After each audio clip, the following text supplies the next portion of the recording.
A pleasant good morning to everyone. Today we are going to see about the industrial automation training. Myself, Sabari Guru, conducting the class due to the lockdown process. We are conducting industrial automation training in online. Further, we are giving the trainings lively in the colleges and industrial sectors also. Next.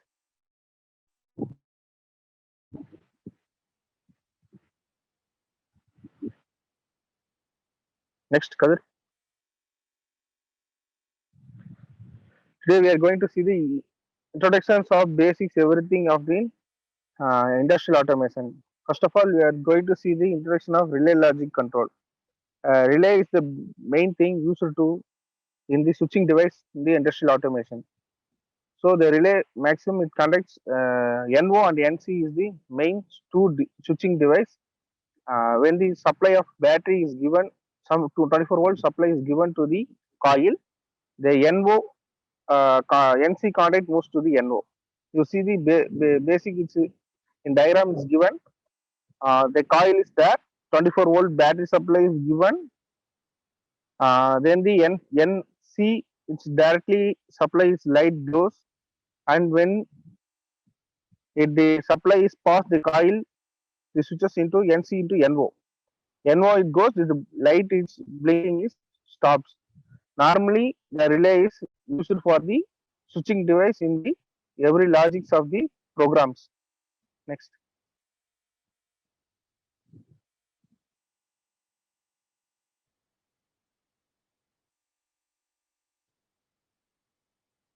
Basic logic gates using relay logic.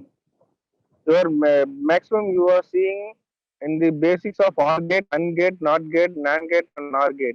These are you studied in colleges or in school sites. You are studied about this.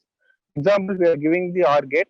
OR gate it's working process about when you give A and B is the main inputs and output is uh, O 0 0 it gives 0 0 1 it gives 1 1 0 it gives 1 1 1 it gives 1.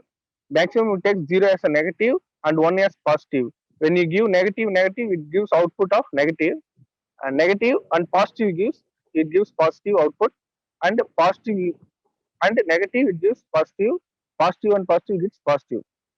So in this OR gate we are giving an example of its side. You have seen the circuit diagram is given over there. There is an one lamp with the NO contact, two NO contact. When it is in open, you think it's as an 0 0. The upper side you think it's an A and down as a B. Then 2 or 0 means this lamp will not blow. Next, when due to A is 0 and B is 1. That is, it is one side it passes the supply and the indication of the lamp will glow. Next, to A is closed NC and B is NO. To the A, the supply passes and the indication glow. And next, to the two NO contacts also closed and A becomes an NC. Then through the two sides also the supply passes and the indication glows. Maximum these types of the relay logic circuits are worked in uh, basics of before on 5 to 3 years before they.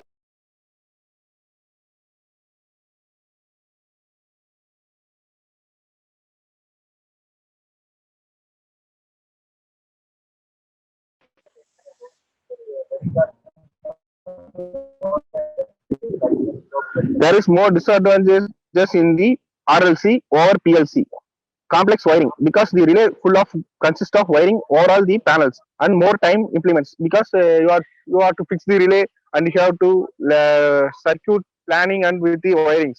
So it is so difficult in maintenance also. Fault detection is hard. Anywhere of the fault is occurred, you can't find it out. It will be more defect to find it, and it is not flexible also to find it. Next.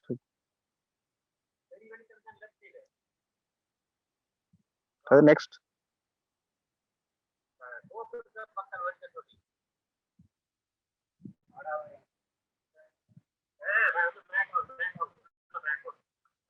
Then relay logic circuit, some symbols are used basically in the industrial automation. You see NO contact. Before you see in the relay, no, this is given the symbol indicate normally open contact. When it is normally open, it would not allow the current passes through the circuit. Next, you see the NC contact. NC contact is indicate normally closed contact. It allows the current pass through the act as a short circuit. When we give the supply, it gives passes through the other side also. Then you see the push button. Push button is like a manually we are operating in industrial side as an push and releasing. That type of buttons are called push buttons. This push button follows through circuit for long press. It's open and it's the becomes the NO. And the next one, next is a push button off. Off button indicates the open circuit. It is in open. When you push it is in on condition it comes. It's just a current flow through the push button that side. Relay coil. Before itself I say the relay coil about it works as a switching device. Pilot lamps also used as an indication for the output side. Next.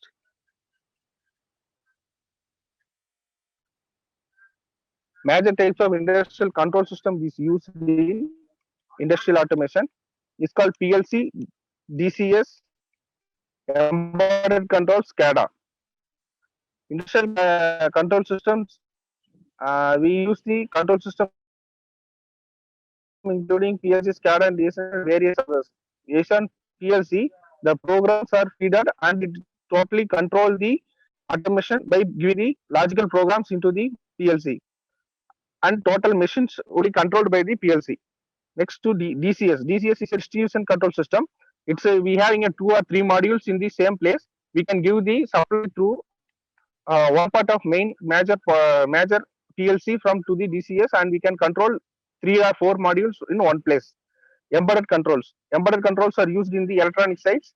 It is using the computer systems for networking and controls in existed. Next, SCADA.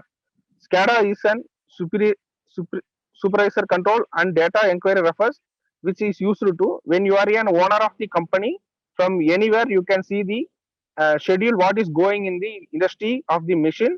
Like an example, what are the raw materials you feed it inside the machine, and what are the processor going after temperature parameters, everything you can see from anywhere of the world.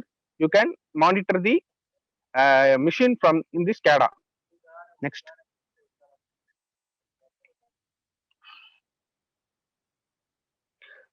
We are going to see about the PLC history. Before you entering the PLC, we should know about the history of the PLC. So the PLC development begins in 1968, and they manufacture the first PLC was installed in 1969, and the communication abilities begins to appear in 1970, because the PLC we have to only the manufacturing is not enough. We have to communicate with that. So in 1970s only they have communication abilities given to the PLC, and in 1980s they standardize the communication with manufacturing of automation protocol called MAP, reduce the size of PLC. First of all, when we manufacture anything, it will be then bigger size. We have to reconsult it and we have to bring the size in minimum. So, and 80s only the PLC size is reconstructed and brings it to small size. And symbolic programming on personal computer instituted directed the programming terminals are handled programs, and every programs are easy to feed with that, and the size is applicable to hand over it the PLC easy. In 90s we have gradually reduced in the introduction of the new protocols. In standard world level standard protocols are based in the 90s only for the PLC. The last standard IEC 11313 tried merge PLC programming languages under one international standard. Finally, they were fixed the international standard for the PLC. Now the PLC start program function blocks, diagrams, instruction list, C and structure text all the same time. We can communicate the PLC with any logical programs to control the machines. It is easy to communicate with the PLC and the machine to interface with the human side. Next.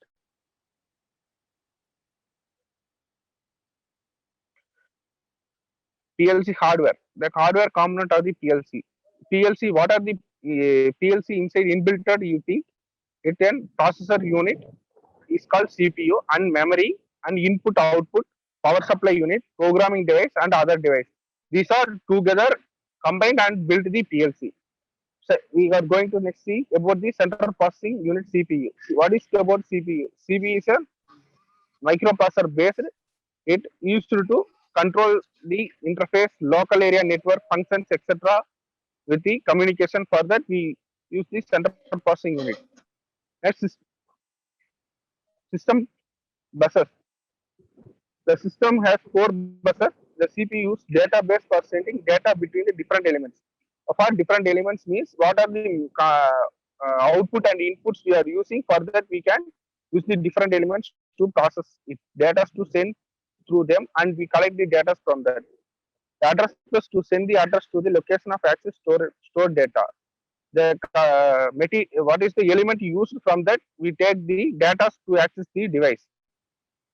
Next to the control bus signal relations, the system bus is used to communicate between input and output ports and the units. I told before itself about the ports also we are using to communicate the system buses. Next.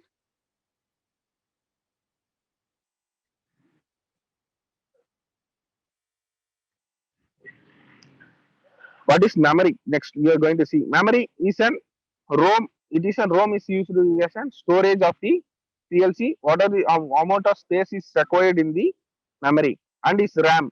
RAM is used to the fast processing of the data to the communicate with the machine interface and PLC. So the RAM is used to send the data and collect data from the machine side and do the process very quickly. Next in I/O section. I/O section is an input monitoring field device such as switches and sensors. Some of the switches and sensors and another things also we use in the machineries that should be monitoring. For that we use the I/O section. Output controls also the device like motors, pumps, solenoid valves and lights also we are using for the output controls. For that also you are using the I/O sections. Power supply. Maximum we are giving the supply to the PLC for the process of on and off. It is used in 24 volt DC and 220 volt AC also. Because mostly for the nowadays the industrial side we are using only the 24 volt DC supply for the PLC. Programming device. The programming device is used to enter the required program into the memory of the processor. Programming device. Some of the device we use to the feed the program to the PLC by the cables. Through some of the cables, we are entering the program data, everything to feed into the PLC. For that, we are using the programming device also. Next.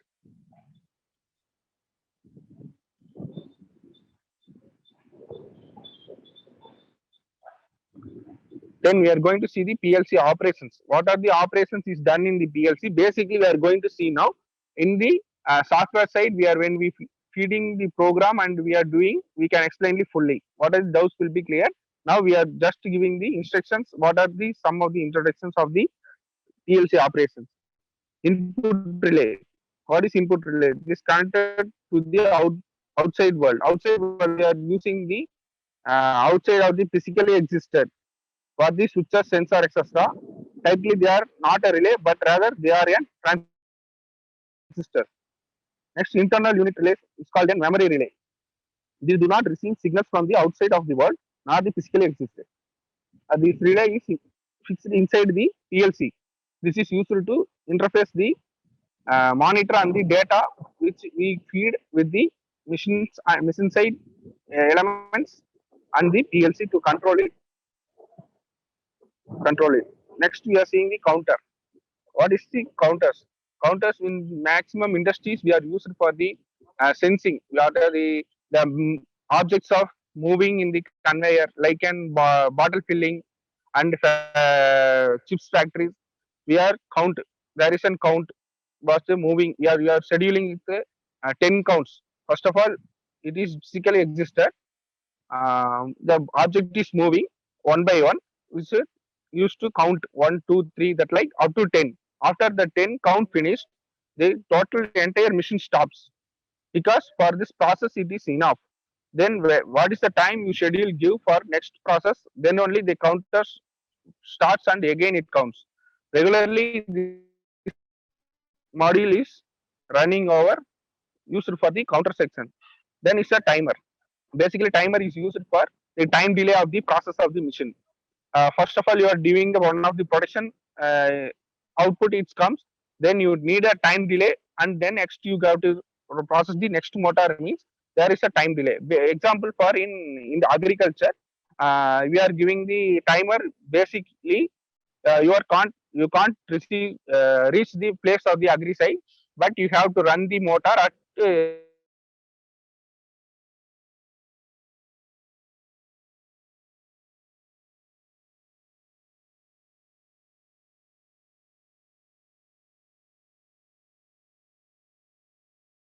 next.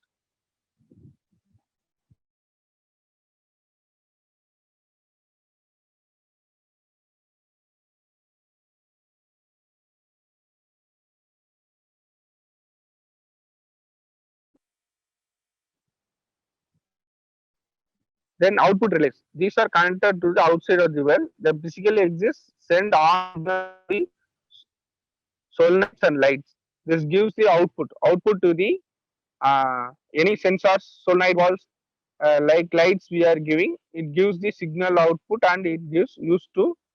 They can be transmit transistors, relays, or traffic, depends upon the model chosen. Data storage. Typically, they are register assigned to simple store data. Data storage means what are the data and programs we feed through the computer or any monitoring section. It will be stored in the PLC for the process of when the machine runs. It will be feed to the machine and it will controlled by the data which is stored. Next, PLC communication. In this, we are going to see. We are thinking that is only one. This is a PLC, but we are giving in that extension module, because PLC it gives only outputs. You need have on 20 or 30 outputs to the machine, but you can't take an 20 to 30 outputs in one PLC, because it is output have only 10 outputs. So you are thinking about go to next series with 40 outputs, but in 40 outputs it is not capable for us. Only 10 to 20 is enough for us. So we are giving the extension module of the PLC, which is attached with the main PLC. How much outputs you need, you can add it as an extension module. So with the extension module, we can add it and we can give the outputs to the machine sites. But its major data or everything will be feeded in the main PLC only. With the control of main PLC only, the extension module PLC extension modules also work. Based on that only, extension modules work for the output and input IOs. Okay. Next, remote PLC. What is a remote PLC means? We are giving two types of PLC. Basically, you see Delta and some other Siemens PLC. You can communicate each other with the master PLC, and you can take the IO data from the other unit also. Next, cables. Cables are used to interface the PLC and the data we are sending. What are the data we are sending to PLC? For that, we are using cables and sensors. What are the types of wires we have used, and limit switches and solenoid valves? What are the cables we are used that have been given? Twisted pair cables and coax cables. Some necessity of what are the cables required, that only we have to put for the cables. Next.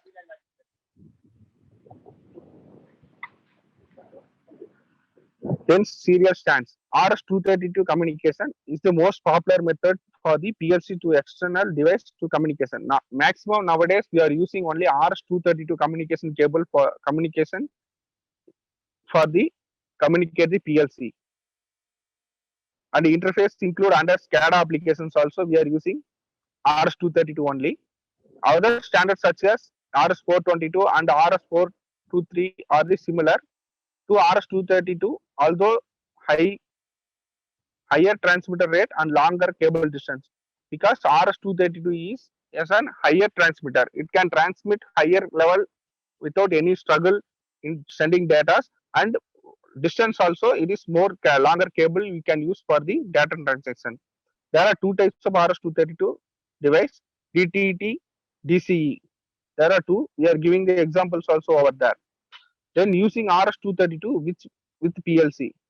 Some manufacturer includes RS-232 communication capability in main processor and use the programming ports of this. Other requires special modules talk RS-232 with an external device, because some of the PLC modules on RS-232 will be inbuilt in that. Otherwise, it will give the converters to the PLC to communicate RS-232. The data where its data memory will store the data to be sent, where in data memory will put data where received from the external device. This is shows the data to send from the computer which programs to the PLC, and we receive from its external device also. For that, we are using the RS-232 cable. Next.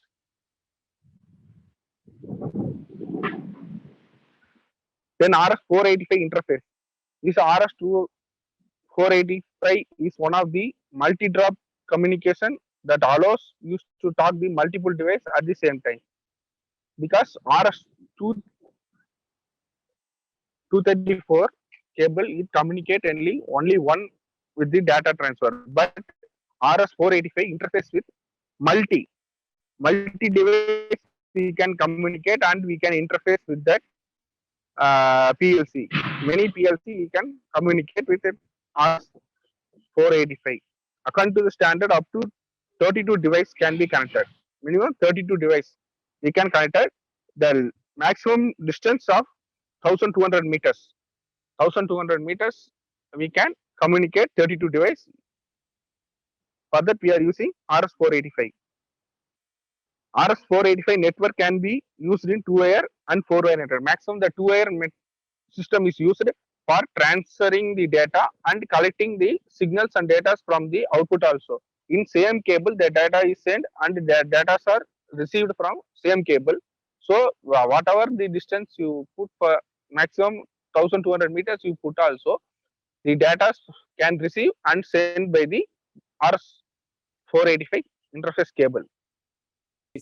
In such case, you can use the remote PLC and cables. Cables is communication cables for the PLC to computer. The cable must be in a particular size, in a particular resistance, like what size means 0.25 mm square. Where should be that. Serial standards. RS-232 is most common and a popular communication through the PLCs, but it's for a short range. It does not go to communicate with the long range. It's only for the short range. Some PLC brands have inbuilt RS-232 communication. Some are used programming ports. That means if you purchase separately a programming port that will integrated to the PLCs, and the other special model stick RS-232. It's a converter. But you cannot directly provide the PC to PLC. You have an intermediate. You must have an intermediator to communicate through the PLCs. And RS-485 is not like RS-232. RS-235 is a multi-dropped communication that allows. That means you can add around 32 devices to be connected at the same time. At the same time, you can access 32 devices within a maximum distance range of 1200 meters. So it's for a long range communication device. But this is only 2-wire method. This communication cable has only 2 wires, plus and minus. The same wire can be sending and receiving the signals. That's the disadvantage for this RS-235, because the same 2 wires we are sending and receiving data. So if any it's suitable for communication with two devices, but not recommended for the PLC program uploading and downloading through the monitoring processes. So these are all about the today's class. We are learning just relay basics and what is the PLC, what's inside the PLC, and how the communication is works. What are the communication? What is for short range? What is for long range? These are the topics today covered. In upcoming classes, we can see about how the PLCs work, how the PLC software here communicate with the PLCs like that. and what is the BFT, how it is integrated with the motor. These topics are covered in upcoming classes. Thank you for attending the today's session. If you have any queries, there's a question and answer session in evening. You can attend that. You can clarify your doubts. Thanking you.